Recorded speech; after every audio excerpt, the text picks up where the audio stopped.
ग्रान कतुनको अस्सलाम वालेकुम वरहमतुल्लाहि वबरकातुहू। मुफ्ती अब्दुलगफ्फार क़ादरी सासु पर खिदमत के नूर इस्लाम प्रोग्राम सरा हाजिर दे। कदरदानों द जुमे मुबारक रज़ बांदे सासु द इल्मी मालूमात के इजाफ़े द पारा द अमल खैस्ता कौल द पारा दुनिया व आखिरत खैस्ता कौल द पारा यो दासे मौजू सासु पर खिदमत के वड़ांदे को चागे सर ब इंशाअल्लाह ज़ऊं कतुन की द खपल अमल इस्लाह की खपल अमल ब खैस्ता की कदरदानों बदी नियत बांधे मुंगरन मौजू रोड़े दा सासु पर खिदमत के पपटा बांधे सदका कौल दे मौजू बांधे में कदरदानों उस्तासु लाइव कॉल बहुम आखलू उस्तासु सवालात बहुम आखलू उस्तासु खबर इतरे बहुम आखलू और कदरदानों मुंग सरा द नाज शरीफ खैस्ता बरखा बहुम ननवी और नन नाज शरीफ द पारा ज़ऊं प्रोग्राम त तशरीफ़ रोड़े दे मोहम्मद फसीह चिश्ती मोहम्मद फसीह चिश्ती से तौर पर खिराले वायु कदरदानों द मोहम्मद फसीह चिश्ती माशूम नबा नाज शरीफ बहुम और उस्तासु लाइव कॉल बहुम आखलू मौजू बांधे बहुम खबर को उस्तासु शिरकत पर प्रोग्राम के ढेर ज़रूरी दे उस्तासु प्रोग्राम दे उस्तासु प्रोग्राम पर उस्तासु रातलो बांधे खैस्ता की तासु मुंग सरा प्रोग्राम तरातले शे पर लाइव कॉल बांधे 0912584 बांधे तासु मुंग तखपल सवालात खपल पुख्तने खपल खबरें व्हाट्सअप बांधे हम राले गले शे कदरदानों व्हाट्सअप मेरा बताओ तब स्क्रीन बांधे खकारी पदे बांधे तासु मुंग तखपल वॉइस मैसेज खपल टेक्स्ट मैसेज राले गले शे कदरदानों मुंग तासु अल्लाह पाक दा जुन चराकड़े दा यो इम्तिहान दे अल्लाह पाक मुंग तासु कमरा इम्तिहान के नौली उदा दुनिया दा जुन यो इम्तिहान दे पदे के जमा वस्ता मुसलसल इम्तिहान शुरू दे। अल्लाह करीम पर कुरान मजीद के इरशाद फरमाई खलक़ल मौत वल हयात लियब्लुवकुम अय्युकुम अहसनु अमला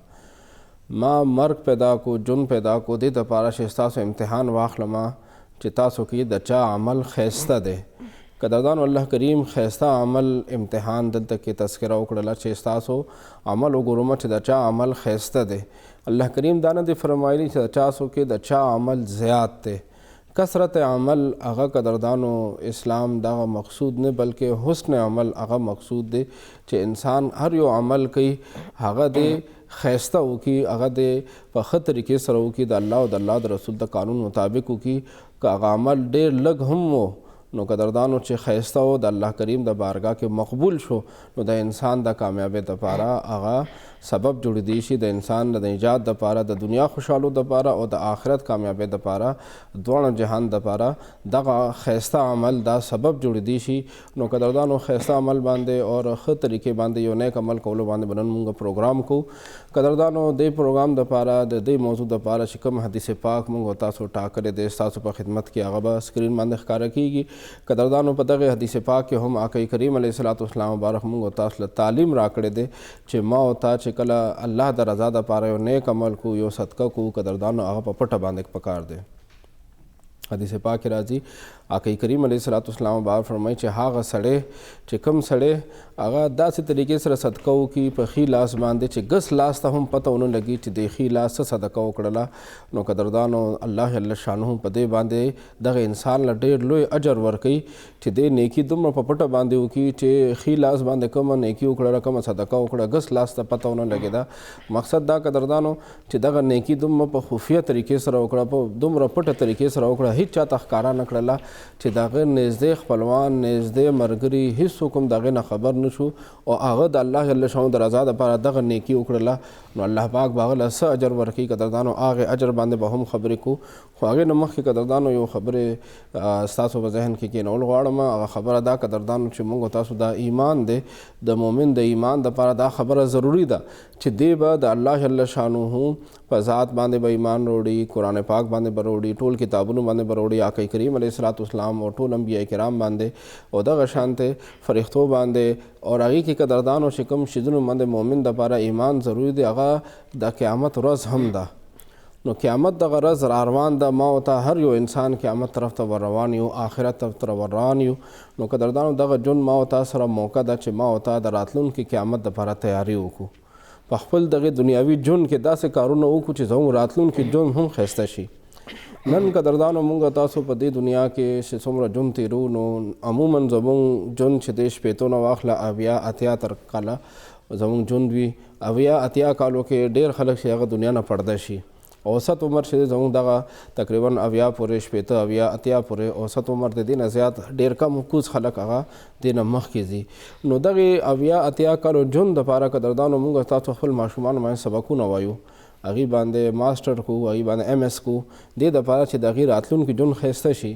نو چې کله یو ماشوم دنیا کې 14 کاله 13 کاله تعلیم وکړي نو د هغه عمر قدردانو 23 24 25 سال ته رسېدلی وي.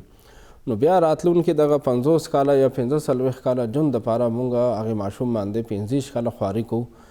نو یاد ساتئ چې دغه ژوند کې که چېرې موږ تاسو ماشوم له داسې ذهن جوړ کړو چې ته په دغې ژوند کې داسې کارونه هم وکړه چې ستا دا دنیا دغه ژوند هم ښایسته شي، راتلونکي ژوند هم ښایسته شي.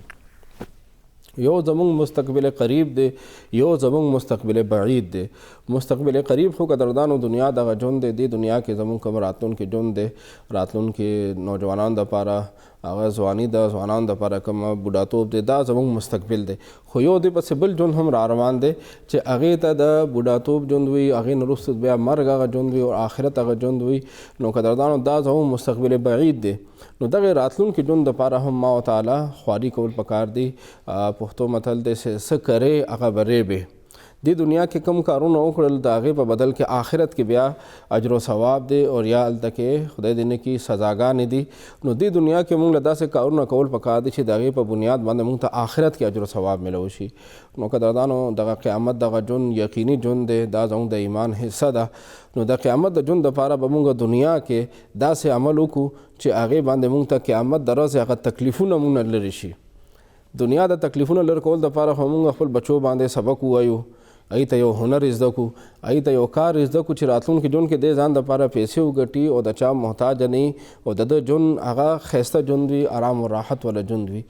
نو خپل بچو له دا تربیت هم ورکول پکار دی چې یو راتلونکي ژوند دی د آخرت هغې ژوند دپاره هم محنت او خواري پکار ده. قدردانو آخرت دغه ژوند دپاره محنت او خواري به مونږ څنګه کوو، د هغې باندې به 2-3 خبرې ستاسو په خدمت کې دغه حدیث پاک په رڼا کې او د قرآن او حدیث په رڼا کې عرض کومه. که زما کتونکو اوریدونکو رونو خویندو یو کس هم دا خبرې یاد کړې په هغې باندې عمل وکړو نو زمونږ د نور اسلام دغه پروګرام هغه مقصد به وشي، مقصد به سرته ورسي. زمونږ دا کامیابي ده، ما ته به هم الله پاک اجر راکړي. زمونږ څومره دا ټیم لګیا دی چې دا تاسو ته دغه دین اسلام او د نور اسلام دا تاسو در رسي، د اسلام دا رڼا در رسي، دغه ټولو مقصد هغه به پوره شي. قدردانو موږ او تاسو چې دې دنیا کې ژوند تېرو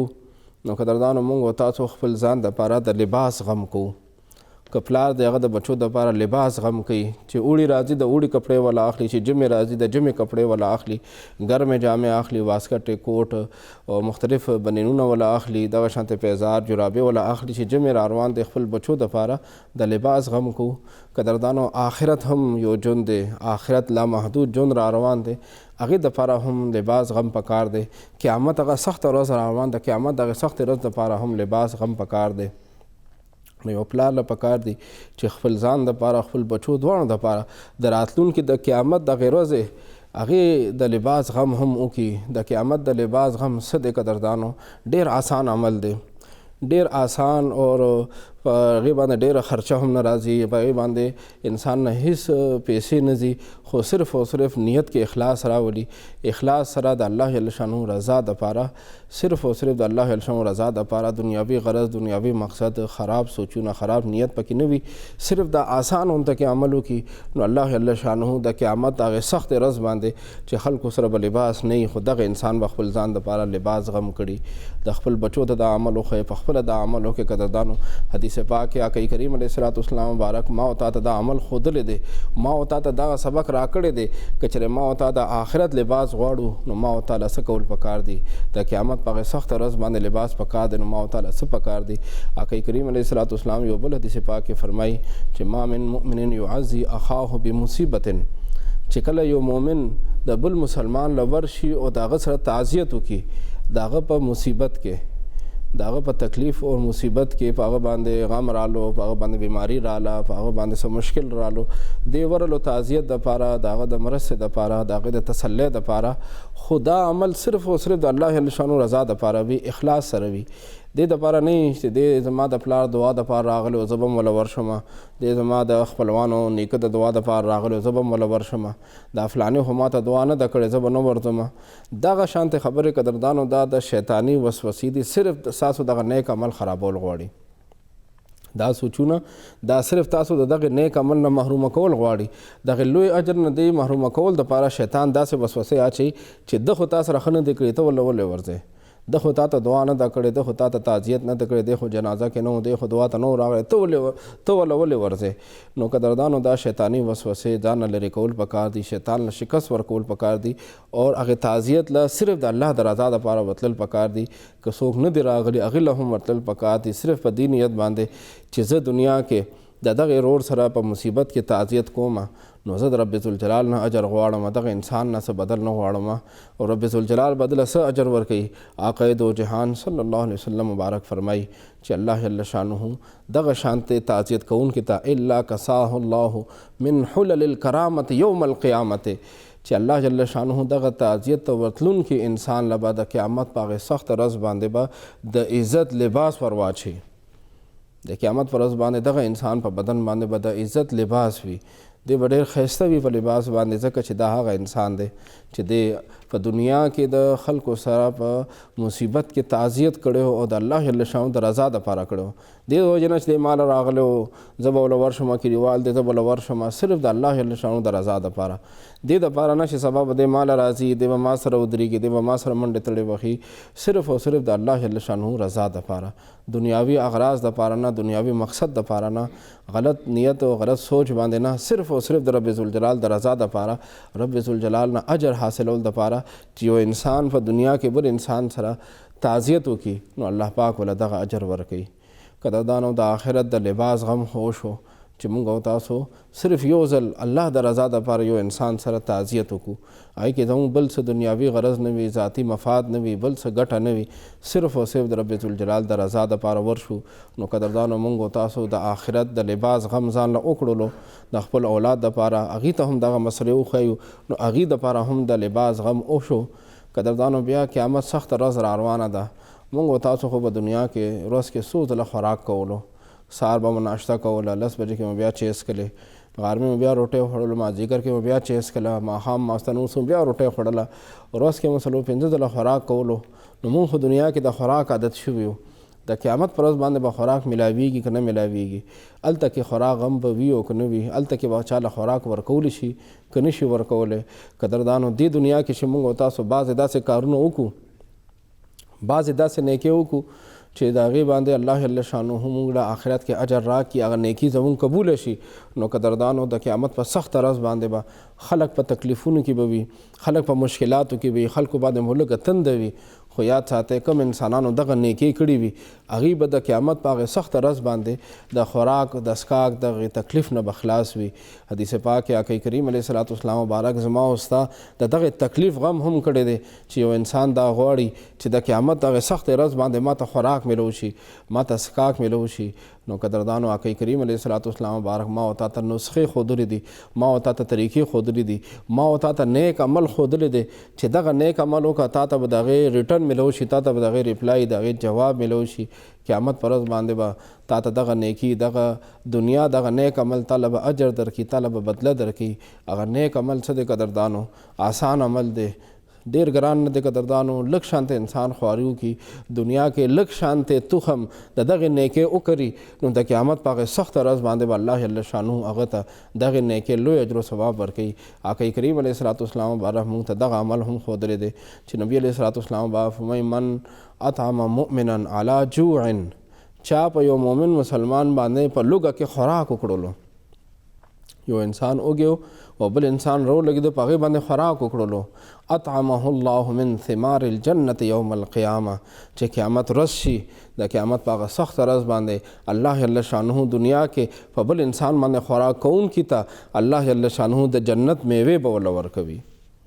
نو قدردانو قیامت پر ورځ باندې به خلک په تکلیفونو کې به وي، هغوی به دغه مشکلات کې به وي چې حساب کتاب به ورکو، تکلیفونه دي، او بعضې خلک به هغې ناست وي، هغوی به خوراک کوي، هغوی به د جنت میوې خوري. نو دا به کم خوش نصیب خلک وي؟ دا به هغه خوش نصیب خلک وي چې دنیا کې هغوی یو مؤمن مسلمان باندې قدردانو لوږه کې هغوی سره مرسته کړې وي، هغوی باندې به خوراک کړی وي. یو بل حدیث پاک کې راځي آقا کریم علیه صلات والسلام بار فرمایي اتقوا النار ولو بشق تمرة، چې ځان د جهنم نه وساتئ اگر چې په نیمه کھجوره باندې ولې نه وي، چې نیمه کجوره هم انسان د الله جل شانو د رضا دپاره صرف او صرف د رب د رضا دپاره اخلاص سره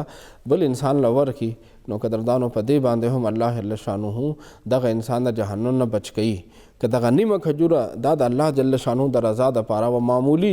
نیکی و خو هغه د رب د رضا دپاره و او رب ذوالجلال قبول کړه نو قدردانو دغه نیکی د انسان د نجات دپاره سبب هغه جوړېدی شي نو قدردانو د لوږې غم هم وشو او ورسره د لباس غم هم وشو نو دنیا کې قدردانو مونږ اول لباس غم کو بیا د خوراک غم کو او دریم نمبر باندې قدردانو بیا مونږ تاسو کوشش کو چې زموږ تاسو په سر باندې سوري وي د سر سوري دپاره مونږ کوشش کو چې سر باندې سوري وي چې د تکلیف نه او د مشکلاتو نه باران نه د اوړي نه د ژمي نه انسان محفوظ وي دې دپاره بعضې پلاران کوشش کوي خپل بچو له ذاتي کور واخلي په هغې کې خپل فیملی خپل خاندان هغه پاتې کوي بعضې خلک کرایې په کور کې پاتې کیږي او بعضې ډېر غریبانان ډېر وس نه کیږي قدردان ټینټ کې پاتې کیږي خو خپل سر د پاسه هغې سورې ساتلی وي باران نه د اوړي د ژمي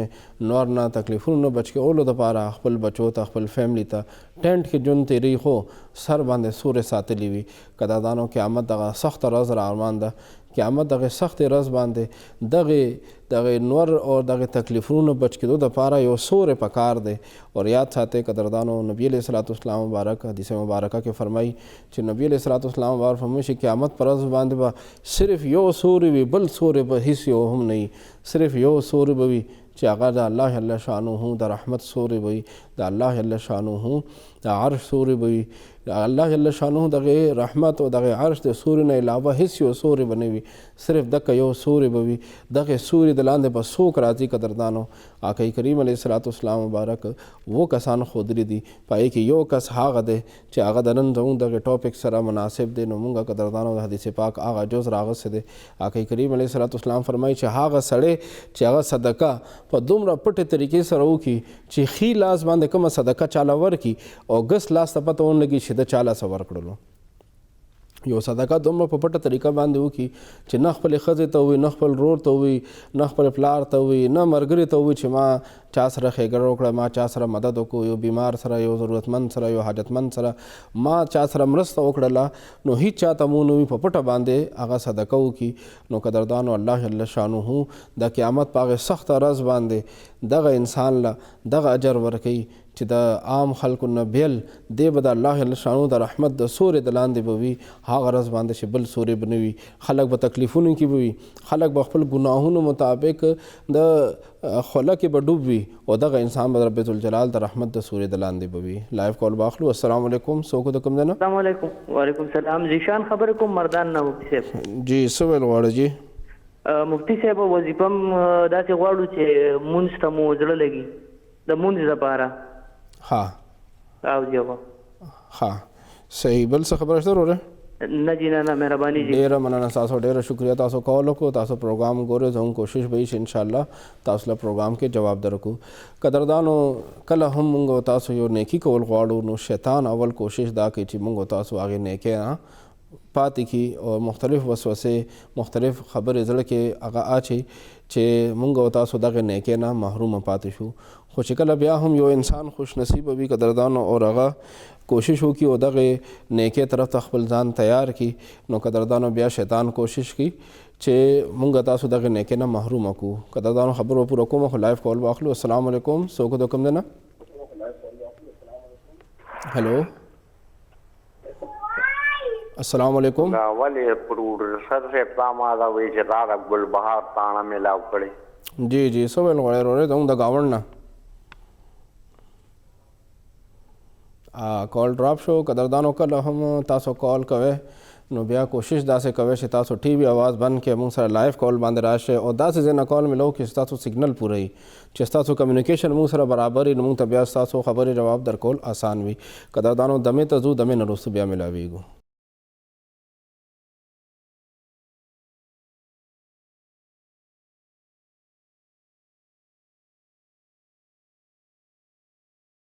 ګران کتونکو یو ځل بیا پروګرام ته هرکلی پروګرام موږ ستاسو په خدمت کې راوړی دی په پټه باندې صدقه کول قدردانو په دغه موضوع باندې به خبرې هم کوو خو یو لایف کال راغلی و زموږ ورور موږ نه تپوس وکړو چې په مونځ کې زړه لګېدو دپاره وظیفه قدردانو مونځ کې زړه لګېدو دپاره اهم خبره دا ده چې تاسو خپل سترګو حفاظت وکړئ چې سترګو باندې کم ګناهونو ځایونو ته کتلی کېږي قدردانو د هغې اثر په زړه باندې کېږي او زړه سره بیا روح چې دی هغه مطمئن نه وي روح خفه وي او چې کله روح خفه وي قدردانو په مونځ کې بیا هغه شانتی زړه نه لګي نو ټول اول تاسو د خپل سترګو حفاظت شروع کړئ او بیا چې کله مونځ ته ودرېږئ د مونځ کې ودرېدو دپاره چې کم قوانین دي چې په قیام په حالت کې به سجدې ځای ته ګورئ او رکوع په حالت کې به خپل غټو ګوتو نوکان ته به ګورئ او چې کله تشهد باندې کښېنئ نو خپل دغې غاړې طرف ته سینې طرف ته به ګورئ نو چې کله دغې طرف ته ستاسو نظر وي اخوا دېخوا نظر نه ځان ساتئ نو دې سره بیا مونځ کې تاسو له خوند به هم درکړي مونځ به تاسو له سور به هم درکړي او په مونځ کې به ستاسو زړه به هم لګي قدردانو د بل یو کال راغلو زموږ یو ورور عبدالسبحان صاحب دا تپوس کړی چې دعا د قبولیت دپاره څه کول پکار دي دعا د قبولیت دپاره څه وظیفه وښیئ قدردانو ټول نه اول خو آقا کریم علیه الصلاة والسلام مبارک حدیث پاک کې دې خبرې تعلیم راکړې دی چې څوک حلال خوري د هغې دعا قبلیږي حلال پیسې حلال ګټل حرام نه ځان ساتل دا د قبولیت د دعا دپاره اول شرط دی هغې نه وروستو حدیث پاک کې راځي نبي علیه الصلاة والسلام مبارک په مسجد نبي شریف کې تشریف فرماو یو صحابي رالو هغه الله پاک نه مانځه نه وروستو دعا شروع کړله آقا کریم علیه الصلاة والسلام مبارک هغې صحابي ته تعلیم ورکړه چې ته چې کله مونځ ته راځې نو کله دعا کوې نو اول الحمد ووایه د الله شکر ادا کړه هغې نه وروسته په ما باندې درود ووایه هغې نه وروسته دعا کوه دې خبرې وضاحت به کوم خو لایف کال واخلو السلام علیکم څوک د کوم ځای نه سردار خبرې کوم جی نوخار نه جی وروره څه ویل غواړئ جی زه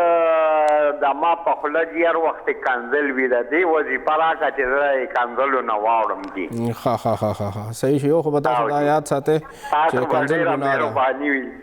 صحیح شو کنځل کول ګناه ده ګناه کبیره ده دې باندې به تاسو وظیفه هم ښیو خو تاسو خپل ځان به هم دې نه منې کوئ ورو ډېره مننه کال تاسو وکړو تاسو پروګرام ګوره انشاءالله تاسو له دې خبرې جواب درکو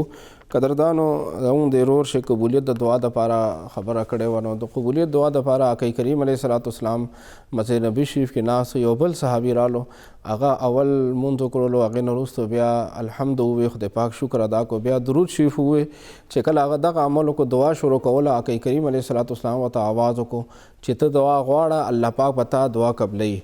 مقصد دا چې مونږ چې کله هم دعا کو نو ډایرکټ دعا شروع کول نه دي پکار بلکې اول د الله پاک شکر ادا کول پکار دي حمد و ثنا ویل پکار دي الحمدلله رب العالمین دومره ټکي ووایي هغې نه وروسته بیا والصلاة والسلام علی سید الانبیاء والمرسلین نبی علیه الصلاة والسلام باندې درود پاک شو هغې نه وروستو بیا خپل حاجات خپل سوالات خپل تکلیفونو دپاره رب ذوالجلال بارګاه کې انسان لاس پورته کړي نو دعاګانې هغه بیا قبلیږي قدردانو پروګرام مونږ ستاسو خدمت کې روړی دی خفیه صدقه په پټه باندې صدقه کول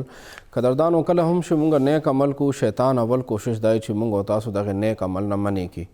او چې کله هغه سره مونږ مقابله وګټو هغه نیک عمل پسې روان شو کوشش منډه تړه هڅې ځلې شروع کو نو بیا شیطان کوشش دی چې نیت خراب کومه او دغه انسان د دغه نیک عمل د اجر و ثواب نه محرومه کومه نو قدردانو مونږ ګورو چې خلک نیکي وکړي هغه بیا اخبار کې واچي نیکي وکړي هغه بیا فیسبوک کې واچي دا هغه شیطانی وسوسې قدردانو چې کله شیطان انسان ته وسوسه اچي چې ستا دغه نیک عمل نه اډو څوک خبر نشو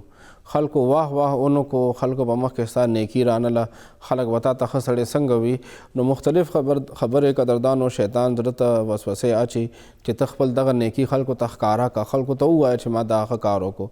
نو دې کې قدردانو ریاکاري شکل راشي ریاکاري غرض او مقصد وي نو بیا قدردانو دغه نیکۍ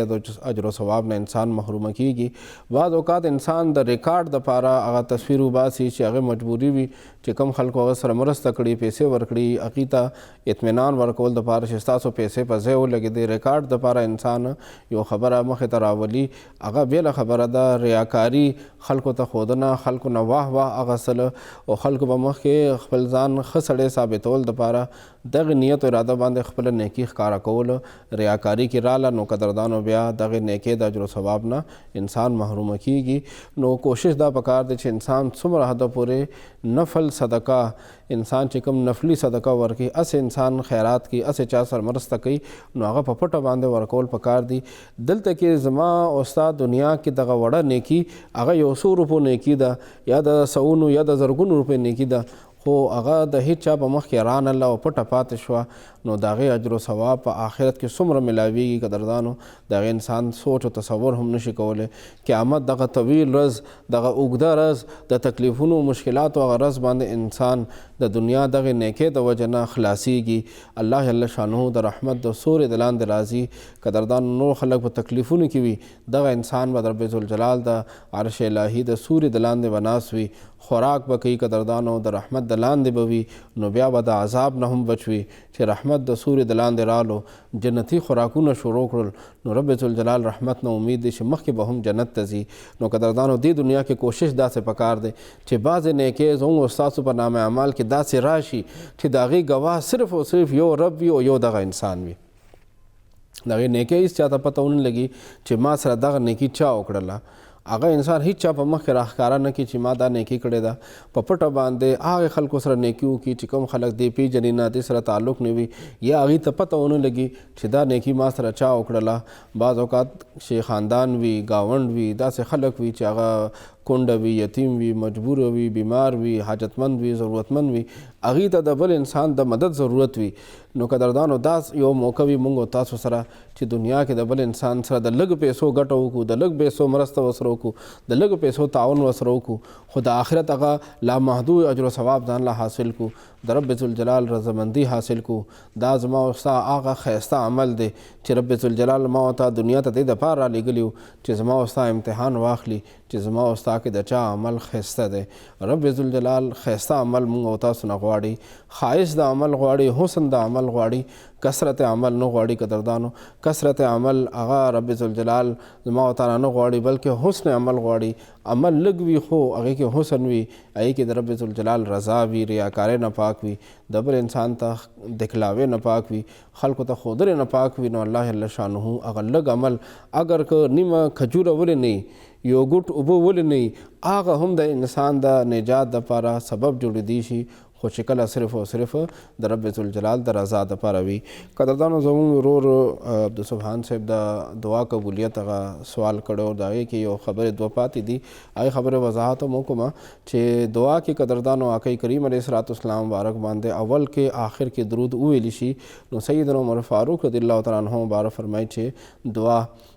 زموږ او اسمان په منځ کې معلق وي، تر کومه پورې چې آقای کریم علیه الصلاة والسلام مبارک باندې درود ونه ویلی شي. نو درود هم ویل پکار دی په دعا کې، الله جل شانو شکر الحمد هم ویل پکار دی. او برسره بعضې دعاګانې داسې دي چې هغې دعاګانو په باره کې احادیثو کې راغلي چې دا دغه دعا وغوښتله رب ذوالجلال هغې له قبولیت ورکوي. په هغې کې یو قدردانو لا اله الا انت سبحانک انی کنت من الظالمین، لا اله الا انت سبحانک انی کنت من الظالمین. دغه الفاظ په خپل دعا کې ویل، یا ارحم الراحمین ویل، یا ارحم الراحمین ویل، یا ارحم الراحمین،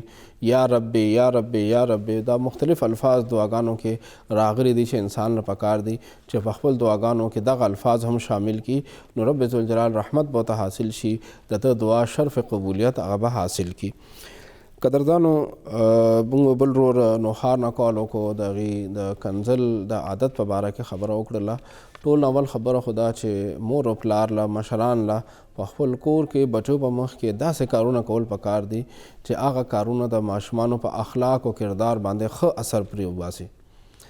د هغې اثر په ماشومانو په کردار باندې ښه وي، د هغې غلط اثر نه وي. که پلار په خپله مونځ کوي نو ماشوم د پلار په وینا باندې مونځ نه کوي. ماشوم چې د 2 کالو د 3 کالو دی هغه په خپله راشي ماشوم پلار سره ودرېږي او مونځ هغه عادت هغه طریقې شروع کړي. نو ماشوم په وینا باندې وروستو هغه خبرې عمل کوي، وروستو زده کړه کوي، اول هغه په عمل باندې هغه زده کړه کوي. که یو مور په کور کې مونځ کوي نو ماشومان راشي مور سره واړه ماشومان لا ګرځېدلی نه خو مور سره مصلی باندې ودرېږي او مونځ شروع کړي، نو ماشومان خو لا خبرې هم نه دي زده کړي او خبرو باندې بیا عمل کولو هغه طریقه هم نه دی زده کړی، خو هغې د مور او پلار د عمل د وجې نه هغه عمل یې زده کړو. نو عمل چې دی قدردانو دا ټول نه لوی تعلیم دی. په خپل کور کې هغه کارونه وکړئ چې هغه تاسو غواړئ چې زموږ ماشومانو کې راشي، هغه ښه اخلاق دی، ښه کردار دی. نو تاسو په خپل کور کې ماشومانو په مخ کې ښه اخلاق او ښه کردار شروع کړئ، ماشومان به پخپله تاسو نه دغه خبرې زده کوي. او که یو کور کې قدردانو کنځلې مشران کوي نو کشران د خپل مشرانو نه بیا کنځلې زده کوي. ماشومان هم بیا کنځلې کوي، ماشومان هم دغه کارونه کوي. نو که پلار خپل بچو ته ښه کارونه وښودل، پلار به دنیا کې نه وي، پلار به دنیا نه تلي، بچي به هغه ښه کارونه کوي، پلار ته د هغې ښودنې اجر و ثواب میلاویږي، دا به هغه دپاره یو صدقه جاریه وي. او که پلار خپل بچو ته غلط کارونه وښودله، غلط طرف ته بوتلله، سګرټ، نسوار، نشې، غلط کارونه، کنځل، بدې ودې وهل، وال ټکول، مختلف طریقې خپل بچو ته وښودلې، هغه په خپله کور کې دغه کارونه کول او بچو ته نه یې زده کړل، نو قدردانو یاد ساتئ دا د بچو ته نقصان دی، دغې پلار ته هم تاوان دی. نو خپل پلار له پکار دی چې خپل بچو په مخ کې هغه کارونه وکړي چې دی غواړي چې زما بچي دا یې زده کړي. کنځل قدردانو ګناه کبیره ده، دا کنځل کول اسلام دې ته ګناه کبیره ویلي دي، دې نه ځان ساتل پکار دی. او دغې عادت نه منع کول ټول نه اول سټپ دا دی چې انسان دې نه توبه وباسي، دې باندې رب ذوالجلال په مخ کې خفه شي چې باری تعالی مانه څومره کنځلې شوي دي، زه هغې نه معافي غواړم. اکۍ کریم علیه الصلاة والسلام مبارک یو پیره صحابه کرام په مخ کې وویل چې تاسو نه به د ژبې باندې ادا شوي الفاظو تپوس به هم کیږي. نو صحابي تپوس وکړو قربان دغه ژبې د ټکو باندې به هم موږ نه تپوس کیږي. نو دوی مبارک فرمایل چې آو ډېر خلک به جهنم ته پړ مخې اچولی شي صرف د ژبې د خبرو د وجه نه، چې دوی په ژبه باندې غلطې خبرې کولو د هغوی ته جهنم ته تلو سبب به صرف او صرف دا وي چې دغې خلکو به ژبې باندې غلطې خبرې کولې. نو قدردانو کنځل کول ګناه کبیره ده، سخت ګناه ده، ژبې نه د برکات ختمیږي، ژبې نه تاثیر ختمیږي. دغې ګناه نه ځان ساتلو دپاره ټول نه اول کار توبه وباسئ، رب ذوالجلال ته وجاړئ، او هغې نه وروستو بیا رب ذوالجلال یو نامه ده یا تواب، یا تواب 309 پرې ووایئ، رب ذوالجلال نه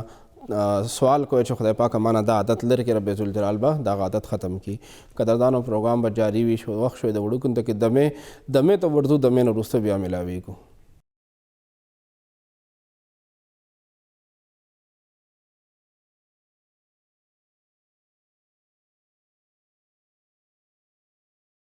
ګران کتونکو یو ځل بیا پروګرام ته هرکلی. پروګرام موږ ستاسو خدمت کې روړی دی په پټه باندې صدقه کول، خپل آخرت ښایسته کول، خپل قیامت ښایسته کول، قیامت پر ورځ باندې خپل ځان دپاره جامو غم کول، خپل خوراک څښاک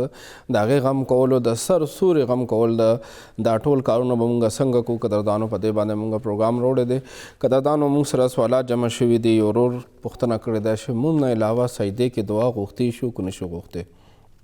دا خبره ذهن کې کینوي قدردانو چې مونځ په حالت کې انسان رب ذوالجلال ته ډېر زیات نږدې وي. مونځ کې انسان رب ذوالجلال بارگاہ کې حاضر وي او بیا هغې کې مونځ کې بیا ټول نه زیات نږدې حدیث پاک راځي، مسلم شریف کې حدیث دی چې مونځ کې انسان ټول نه زیات چې خپل رب ته نږدې وي سجدې په حالت کې وي. نو کله هم تاسو څه مشکل څه تکلیف پیښ وي، رب ذوالجلال ته څه خاص سوال وي، څه مسله وي، نو قدردانو نفل مونځ کوئ، صلات حاجت کوئ اور سجدې په حالت کې رب ذوالجلال نه سوال غواړئ، رب ذوالجلال ته دعا کوئ، رب ذوالجلال قبلونکی دی. سجدې په حالت کې انسان ټول نه زیات نږدې وي، ځکه سجده دا د انسان انتهایی عاجزي انکساري ده. هغه سر چې هغه ټول نه اوچت دی، هغه اوچت سر انسان رب ذوالجلال ته په ځمکه باندې کېښودو، نو دا د خبرې اشاره ده چې باری تعالی زه هیڅ هم نه یم، زه خور یم، زه تا ته په خاورو باندې پروت یم، باری تعالی زما دا مشکل حل کړي، زما دا حاجت پوره کړي. رب ذوالجلال قادر ذات دی، هلته کې دا نشته چې وبشي یا به ونشي، هغه کن فیکون ذات دی. قدردانو رب ذوالجلال نه سجدې په حالت کې سوال کوئ، سجدې په حالت کې انسان رب ذوالجلال ته ډېر زیات نږدې وي. بل رور تپوس کړی دی چې روحاني بیماری نه خلاصېدو دپاره څه وظیفه کول پکار دي. قدردانو ټول نه لویه بیماري روحاني باطني هغه چې دی شرک دی، کفر دی، هغې نه انسان ته نجات میلاویږي لا اله الا الله محمد رسول الله باندې. نو قدردانو لا اله الا الله سل پرې وایئ، روزانه لا اله الا الله سل پرې وایئ. چې کله 99 ځل لا اله الا الله ووایئ نو سلم ځل باندې صرف یو پرې ورسره محمد رسول الله صلی الله علیه وسلم وایئ. دې سره انسان باطن صفا کیږي، باطني هغه صفائی راځي، باطنی بیماری او تکلیفونه انسان نه لرې کیږي. حضرت موسی علیہ السلام یو ځل عرض وکړو، مشکات شریف کې حدیث دی، موسی علیہ السلام مبارک عرض وکړو چې باری تعالی ما ته یو داسې ذکر وښیه چې زه هغې باندې تا یاد کړمه. نو الله جل شانه طرف نه وحی راله چې ای موسی ته لا اله الا الله وایه. نو موسی علیہ السلام جواب کې عرض وکړو چې ای باری تعالی ستا کوم یو بنده دی تا مني هغه لا اله الا الله وایي، باری تعالی ما خو داسې یو خاص ذکر غوښتو چې په هغې باندې زه تا یاد کړمه. دا حدیث پاک دا حدیثو کتاب مشکات المصابیح کې دا حدیث موجود دی. الله جل شانو طرف نه بیا وحی رااله چې اے موسی که دا ځمکې اسمانونه وواړه ځمکې اسمانونه یو طرف ته تله کې کېښودلی شي او لا اله الا الله بل طرف ته کېښودلی شي نو دغه لا اله الا الله دغه تله به پې درنه شي. نو مقصد دا که دا ډېر عظیم ذکر دی لا اله الا الله. دا وایه دې سره الله جل شانه باطني صفایي هم راولي، د آخرت ګټه هم ده، دنیا ګټه هم ده، دنیا مشکلات هم اسانیږي، باطني صفایي هم ورسره راځي. زموږ بل ورور پوښتنه کړې ده چې ماشومانو د یرې ختمولو دپاره څه وظیفه راکړې. ماشومان یریږي، د هغې یرې ختمولو وظیفه قدردانو د ماشومانو یرې ختمولو دپاره ماشومانو باندې آیت الکرسي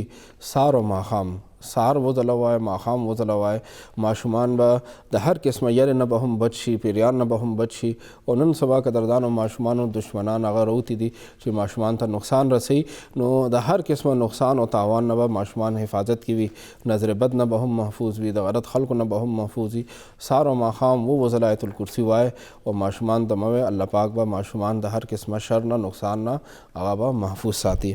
قدردانو قیامت پر ورځ باندې موږ تاسو ته د بل خبرې هم ضرورت شته چې هغه سکاک دی. د خوراک غم وشو چې جنتین خوراک هغه کس ته ملاویږي چې دنیا کې یو انسان باندې خوراک وکړو، لوږه باندې په اوږې انسان باندې خوراک وکړو، نو هغې په بدل کې قیامت پر ورځ باندې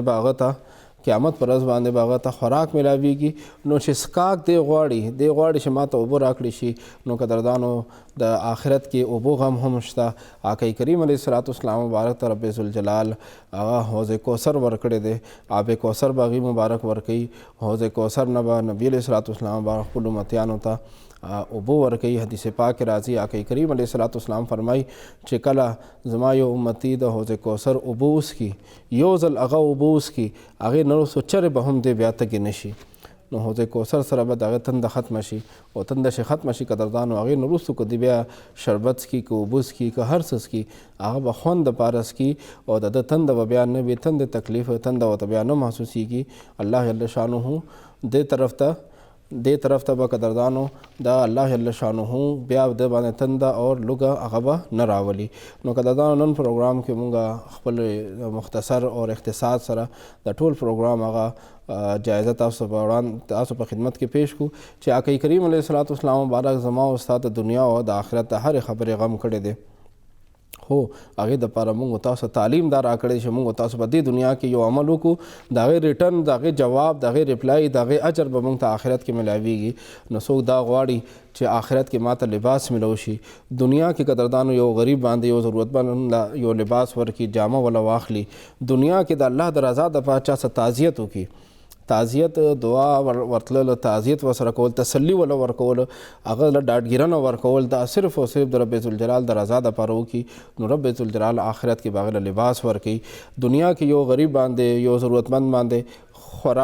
خوراک ورکي قدردانو، دنیا کې خوراک ورکي، نو الله جل شانه به هغه ته د آخرت خوراک ورکي. او قدردانو چې کله بیا آخرت هغه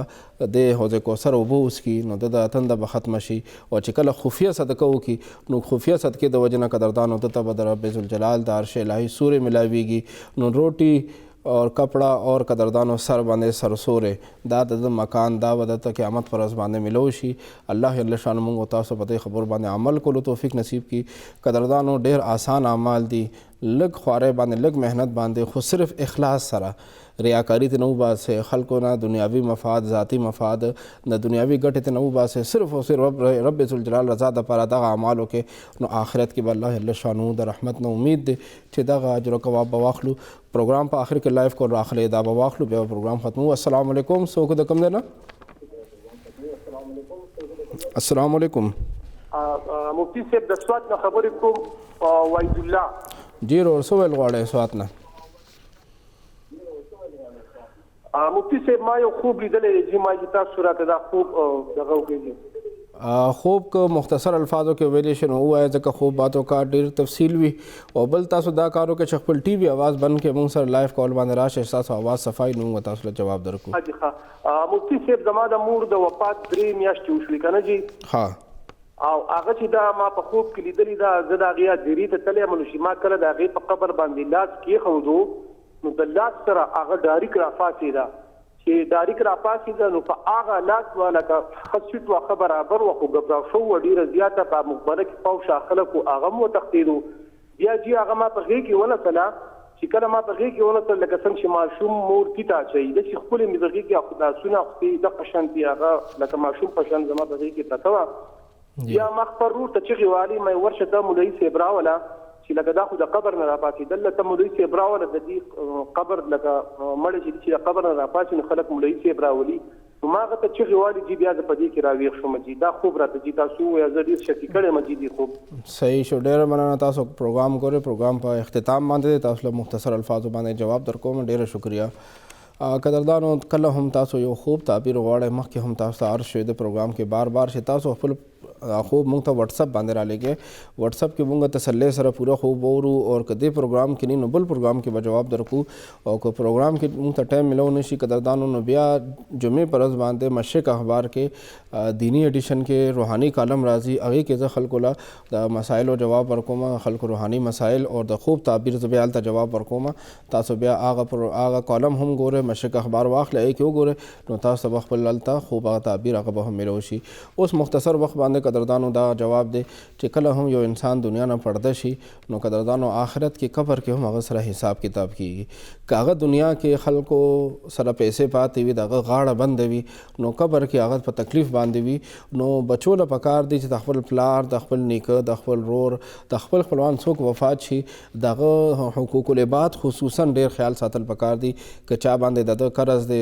د قرضدار دنیا نه ترې هغه قرض ول خلاص کی، که هغه باندې د خلکو څه حقوق پاتې دي بعض اوقات خپل ښځې له حق مهر نه ورکړي. حق مهر هم دا یو قرض دی قدردانو په خپل ژوند کې خپل ښځې له حق مهر ورکول پکار دي. که پلار دنیا نه لاړو مور له حق مهر نه دی ورکوي دا هم دغه قرض دی، په هغې باندې هم هغه تکلیف کې وي. بیا د هغه خپل تکلیف اظهار د ژوندي وارثانو خپلوانو ته په خوب په صورت باندې کوي.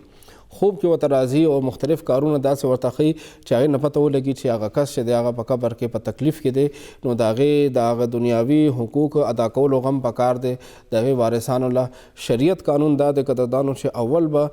قرض ادا کیږي هغې نه وروسته بیا مال به تقسیمیږي. خو زموږ خلک اول مال تقسیم کی او د مړي د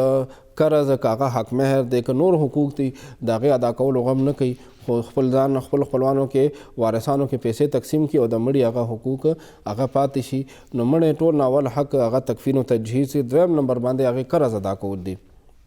نو دې خبرې غمو کې وګورئ که چېرې پلار باندې د ملګرو د خپل خپلوانو دکاندارانو د چا قرض پاتې معلوماتو کې څه حقوق پاتې د مور حق مهر پاتې دی یا نور داسې خلکو د چا حق پاتې دی هغه ادا کې نو انشاءالله العزیز دغه د خوب کې دې طرف ته اشاره ده چې تاسو زما غم وکړئ. نو قدردانو کله هم مونږ او تاسو نه خپلوان دنیا نه لاړ شي نو د هغې رابطه مکمل طور باندې نه ختمیږي. خوب کې د هغې مړي د خپل ژوندو وارثانو سره خوب کې رابطه کیږي، روح د روح سره ملاویږي په خوب کې. نو دا دې طرف ته اشاره چې ما دپاره غم وکړئ. قدردانو دا زموږ پروګرام هغه نن سر ته ورسېدو. ټول پروګرام خلاصه دا ده چې خپل ځان او د خپل بچو د دې دنیا غم هم پکار دی او د راتلونکي مستقبل غم هم پکار دی. دنیا ژوند به هم تیرو دلته کې به هم خپل ځان دپاره سهولیات برابرو، د آخرت ژوند دپاره هم سهولیات برابرو، راتلونکي آخرت دپاره به هم مونږ تاسو جامه هلته کې خوراک کاک هلته کې ښه رهایش دپاره دې دنیا نه به غم کوو. که دلته کې قدردانو مونږ تاسو سترګې پټې کړې حلال حرام تمیز مو ونه کړو، خپل پردې تمیز مو ونه کړو، ریاکاري نه مو ځان ونه ساتلو نو زموږ ډېر لوی لوی نیکۍ هغه تباه کیدی شي. او که دلته مو ریاکاري نه ځان بچ کو وړوکي عمل مو الله جل شانه د رضا دپاره وکړو نو آخرت د لوی رحمتونو برکتونو اجرونو دپاره هغه سبب جوړېدی شي. الله کریم دې ټول نه اول ماته او بیا تاسو ته په دې خبرو باندې عمل کړو توفیق نصیب کی. راتلونکي جمعې پورې قدردانو تاسو نه اجازت غواړو. راتلونکي جمعې باندې یو نوې موضوع سره بیا ستاسو خدمت کې حاضري کوو. السلام علیکم ورحمة الله وبرکاته.